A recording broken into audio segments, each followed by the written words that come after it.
Boa tarde, obrigado por esta oportunidade de partilhar convosco algum do trabalho que temos vindo a desenvolver. Não vou falar de co-housing, mas vou falar de algo que pode facilitar o co-housing, em particular o co-housing para séniores, combatendo o isolamento e permitindo um envelhecimento ativo. Portanto, o título é Tecnologia e Humanização. À partida, parecem dois conceitos completamente antagónicos.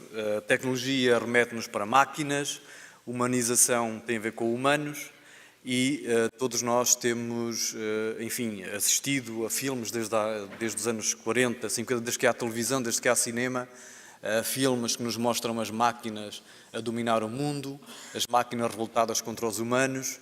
E, portanto, à partida parece que não é que não ligam bem os dois conceitos e obviamente trazem-nos todos estes medos que ressurgem hoje quando se fala muito em inteligência artificial, em automação, em aprendizagem automática, em que as próprias máquinas vão aprendendo sozinhas e, portanto, isto reflete os nossos medos sobre a tecnologia e os nossos receios. Também os receios de as máquinas efetivamente nos expulsarem dos nossos empregos, das nossas casas, das nossas famílias mesmo. Mas, na verdade, a tecnologia também pode estar ao serviço do bem. Este pequeno aparelho é tecnologia, não é? E, na verdade, é usado para cuidar. E cuidar é criar relações emocionais, é tratar de alguém. E, portanto, podemos imaginar essa tecnologia ir por aí fora. No futuro, e já existem alguns protótipos, por exemplo, de 3D printing de órgãos, os nanobots, que serão micro-robôs que entrarão na corrente sanguínea e nos podem ajudar a ter uma vida melhor. E, portanto, creio que a tecnologia pode efetivamente servir ou estar ao serviço do bem e ajudar-nos a todos a ter uma vida melhor, uma melhor qualidade de vida.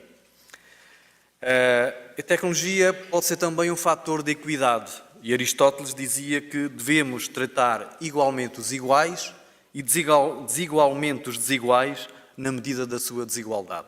E, de facto, efetivamente a tecnologia pode dar as mesmas condições, pode dar esta equidade aos desiguais. E nunca foi tão fácil, com tecnologias como hoje há de Big Data, inteligência artificial, robótica, realidade virtual e aumentada e todas as plataformas digitais. E realidade virtual e aumentada, deixem-me só dar-vos esta nota, está provado que os doentes de queimaduras curam-se mais rapidamente se tiverem uma simulação ou estiverem em ambiente de frio, de neve, de gelo. E, portanto, nós com a realidade aumentada, hoje, e a realidade virtual, podemos simular estas condições e podemos melhorar esta recuperação. Isto é só apenas um pequeno apontamento. A tecnologia está a mudar os nossos hábitos, está a mudar a forma como vivemos, como nos relacionamos, como trabalhamos, até como nos divertimos, e isso aplica-se a todas as áreas, nomeadamente também à área da saúde. Tenho aqui apenas um exemplo da Austrália, em que os próprios médicos, obviamente, para além dos equipamentos médicos cada vez mais tecnologicamente evoluídos, eles próprios estão muito mais dispostos e já usam muito tecnologias digitais no seu dia-a-dia. Nomeadamente, veem aí que a principal atividade que hoje já é utilizada por aqueles profissionais de saúde na Austrália é a partilha de registros de saúde com outros médicos, para, obviamente, efetuarem terem segundas opiniões e por aí fora. Também comunicarem com os pacientes antes e depois das consultas, já o fazem por via digital, para além também de fornecer ou terem a capacidade de usarem suporte no seu processo de decisão sobre os diagnósticos. Existem alguns motores de disrupção hoje em dia, nomeadamente a conectividade, que chega cada vez mais a todo o lado, a todas as casas, a todas as pessoas, a todas as coisas. E a própria mobilidade, que nos permite ter esse acesso de qualquer lugar e através de qualquer dispositivo. Ferramentas como Big Data, analítica e computação em nuvem, a Cloud Computing, permitem-nos também ter essa facilidade, não precisamos de andar com máquinas atrás de nós, basta nos ter um acesso à internet e ter as aplicações residentes num local central. E eu acrescentei aqui este último motor, este terceiro motor, que é o Registro de Saúde Eletrónico, que eu sinceramente não percebo porque é que ainda não existe um registro de saúde eletrónico individual, ou melhor, se existe, não é utilizado, e que poderia, obviamente, trazer muito melhor qualidade de vida a todos, ao paciente, com alertas para o médico em caso de uma urgência, portanto, podia aceder logo e saber se eu tinha alergias, ou se esse paciente tinha alergias, intolerâncias, etc., de um acesso de qualquer lugar, numa ambulância, na situação onde um acidente se poderia ter dado, e melhor saúde pública, através das ferramentas de Big Data e analítica. Podíamos ter, comparando alguns testes experimentais que são feitos com pacientes, ver qual era o melhor para aquele contexto, qual era a melhor prescrição, e também, obviamente, detectar epidemias, por exemplo, a sua nascença, a mancha do seu alastramento.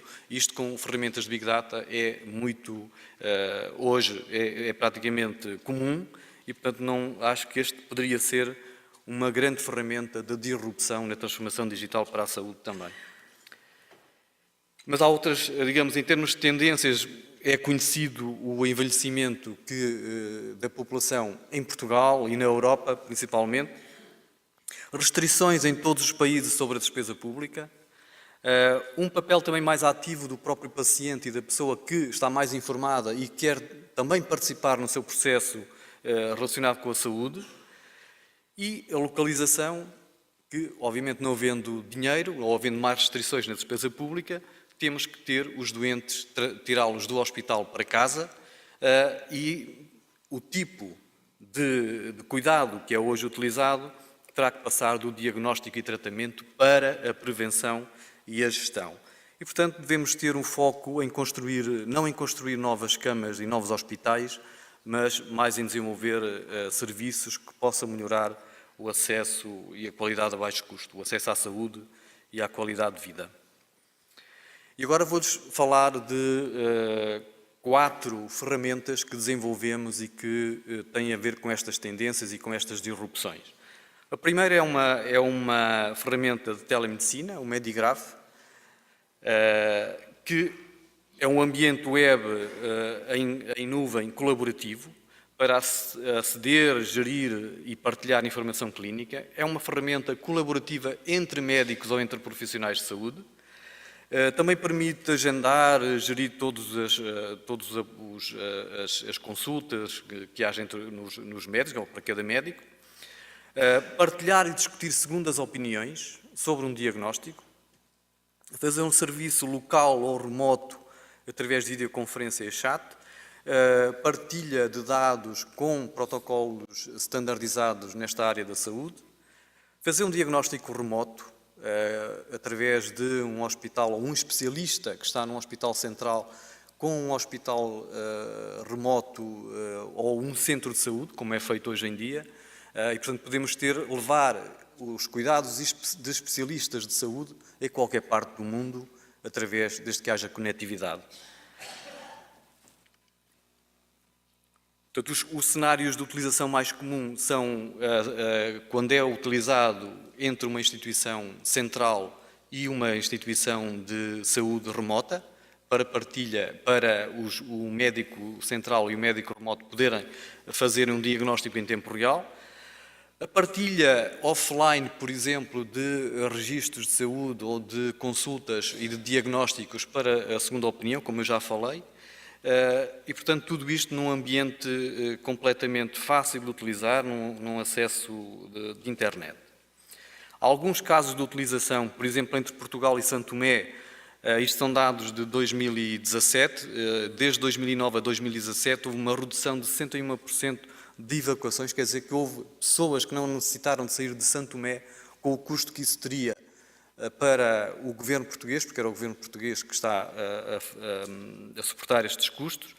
Foram feitos 6.300 exames remotos, tal como 4.823 consultas, e depois desses exames e dessas consultas foi possível apenas identificar 823 intervenções cirúrgicas que era necessário fazer. Mas já não foi necessário trazer as pessoas para Portugal para fazer este despiste. Em Marrocos, a primeira utilização de teleconsulta e telemedicina foi feita através desta plataforma também.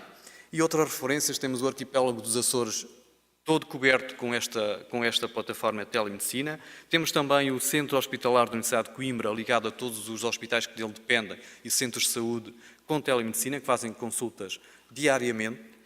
Consultas, diagnóstico em tempo real, porque na outra ponta temos um médico de clínica geral ou um enfermeiro que está com o paciente, mas onde está ligado aos equipamentos que fazem digamos, o diagnóstico ou que recolhem dados do paciente, e o especialista está no Hospital Central a ver em tempo real essas medidas, esses dados que são recolhidos, e portanto pode ter um diagnóstico em tempo real. Eu assisti a algumas consultas de pediatria cardíaca entre um hospital em Luanda e o Hospital Pediátrico de Coimbra, e realmente é uma ferramenta que salva vidas.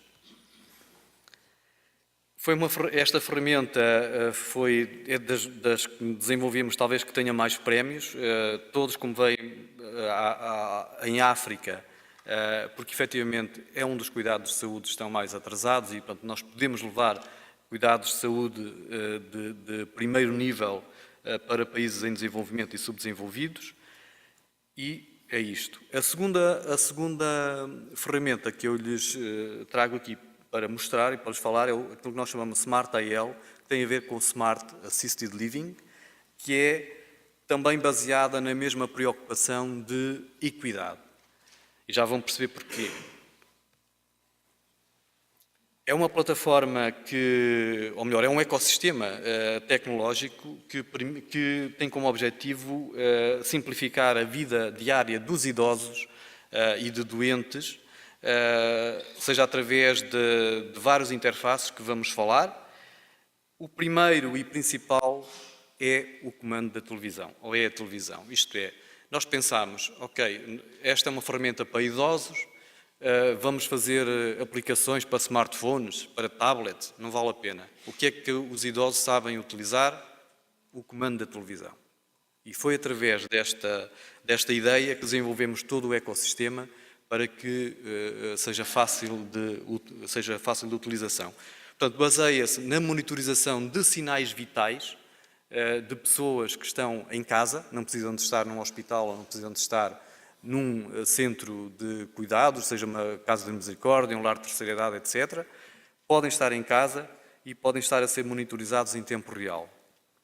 Portanto, os serviços e os beneficiários são os séniores, são doentes crónicos, são estudantes que não podem, devido a doenças prolongadas ou doenças graves, não podem estar na sala de aula com os outros colegas, e permitimos que eles partilhem e participem na aula remotamente, através de uma câmara que é instalada na sala de aula. Para pessoas em geral que precisam de monitorizar alguém, por exemplo, eu posso querer monitorizar um familiar meu e, portanto, essa pessoa que está a ser monitorizada, ela própria também pode receber alertas de algum desvio face aos parâmetros que forem configurados. Beneficiário também são as entidades de prestadoras de cuidados sociais e de saúde, as famílias, os amigos, as escolas, como também já falámos, e, obviamente, também entidades privadas ligadas à saúde e à prestação de serviços de saúde. Os serviços incluídos são a gestão de atividades diárias, por exemplo, uma entidade como a Santa Casa da Misericórdia pode ter aqui uma agenda das atividades que deve fazer com cada uma das pessoas de quem cuida, e essas pessoas, algumas delas estão em casa delas, não estão no lar da terceira idade, ou na Santa Casa da Misericórdia, ou nessa instituição, exigem visitas, deslocações todos os dias à casa dessas pessoas para lhe medir a tensão arterial, para medir o peso, para medir o oxigênio no sangue, enfim, o que quiserem. Há dezenas e dezenas de sinais e de medidas que podem ser feitas remotamente, automaticamente, através deste sistema. E, portanto, evita estas deslocações e podemos, obviamente, configurar aqui o agendamento das diversas ações e das diversas tarefas. Permite também, e muitas vezes, em alguns casos de doenças mentais, perceber em que estado é que as pessoas estão, através de um simples inquérito que a pessoa que está a ser seguida pode fazer na televisão. Podemos dar alertas na televisão, podemos dizer que é hora de tomar um medicamento, ou podemos até, inclusivamente, não deixar ver televisão se eu não for tomar o medicamento. Enfim, agora é uma questão de brincar com a criatividade. E, obviamente, podemos também configurar determinadas zonas de casa onde sabemos que a pessoa está e alertar para o caso de sair dessa zona ou entrar numa determinada zona que não seria permitido ou não seria normal. Portanto, quando aqui se fala em home automation, é um home automation, mas nesta acessão, ou neste contexto associado a alguém que estamos a vigiar e que estamos a monitorizar. Portanto, este é o caso genérico de utilização. Temos um end-user, um utilizador que está a ser monitorado. Portanto, ele próprio vê a sua evolução, o seu histórico em gráficos, em tabelas, como quiser. Depois temos um cuidador formal, uma tal instituição, um hospital, o que entendermos, que pode configurar os seus pacientes, aqui não são bem pacientes, são pessoas que estão a ser monitorizadas, os seus utilizadores, e pode segui-los, podemos ter uma carteira de utilizadores para cada uma dos profissionais desta instituição. E temos um informal, uma pessoa informal, que é um cuidador informal, que é aquela pessoa que está a cuidar de alguém, ou por voluntariado, ou até porque é um familiar e quer mantê-lo sob vigilância. Pronto, eu ia aqui seguir um pouco mais à frente, mais rapidamente. Uma outra ferramenta que estamos a terminar e que é fruto da nossa colaboração com universidades é uma coisa que ainda temos como nome de projeto Volunteers for Seniors e resulta da seguinte preocupação. Há pequenas tarefas, idosos que estão em casa, precisam de mudar uma lâmpada, precisam de ir ao supermercado, precisam de ir à farmácia, precisam de mudar uma mobília, o que seja, qualquer tarefa que possam imaginar.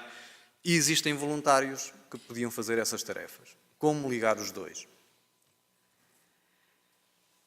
Então desenvolvemos uma aplicação que, no caso de uma IPSS, faz a validação dos voluntários e cadastra atividades.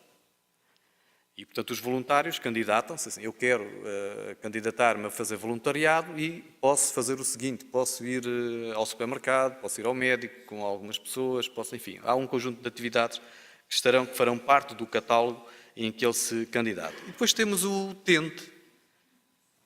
E o utente, mais uma vez, vai utilizar o comando da televisão para selecionar a tarefa de que ele precisa de ajuda e vai receber uma chamada no telefone a dizer que essa ajuda vai ser prestada e perguntar qual é a hora, qual é o dia, enfim, todo o diálogo é feito automaticamente, não é uma intervenção, a única intervenção humana é dele próprio, com o comando da televisão a selecionar, a fazer um pedido e depois atender o telefone e a falar normalmente para ser deduzido qual é a tarefa que quer fazer. Eu tinha aqui um pequeno vídeo, não sei se vou conseguir mostrar, com som. Portanto, este é o aspecto da televisão, com os pedidos, os dados, enfim, todo o utente pode ver os seus pedidos. Seja bem-vindo ao Volunteers for Seniors. Nesta aplicação, poderá lançar um pedido de ajuda, como uma ida ao supermercado ou um pequeno arranjo doméstico. Para isso, vai precisar de selecionar a categoria que melhor se adequa ao seu pedido. Depois, receberá uma chamada no seu telemóvel e deve dizer o que e quando precisa. O telemóvel ou um telefone Atenção, fixo, é igual. esta é uma chamada automática, pelo que não estará ninguém do outro lado para lhe responder. Por isso, depois de fazer o seu pedido, apenas desligue. Ao confirmar que quer enviar o seu pedido, este vai ficar em análise para que vejamos se está tudo bem. Quando for validado, o seu pedido ficará à espera que um voluntário o aceite. Bem, parece que o Pedro aceitou o seu pedido. Agora, só tem que confirmar na aplicação que continua interessado em avançar e a ajuda acontece.